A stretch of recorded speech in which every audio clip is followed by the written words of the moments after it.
ఎందుకు చేసావు?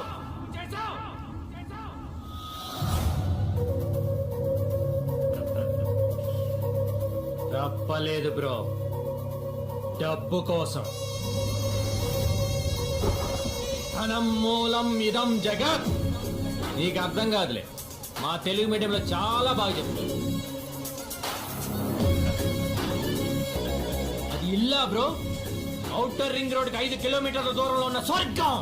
పిలిస్తే పనుల్లో, అరిస్తే సెక్రటరీలు, ఆవలిస్తే డాక్టర్లు. అరే నుంచుంటే స్నానం అయిపోతుంది, పడుకుంటే పగలైపోతుంది, సుక్క పడుతుంటే రోజు అయిపోతుంది. ఒక్కడు బతకడం కోసం 100 మంది చేస్తున్నారు బ్రో. ఆ ఇంట్లో ఆ ఐశ్వర్య 30 రోజులు అనిపించేది కాదు బ్రో, 100 ఏళ్ళు అనిపించాల్సిందే. అప్పుడు డిసైడ్ అయింది బ్రో, నాకు బ్రతుకుండాలంటే నువ్వు బతికొండకూడదని.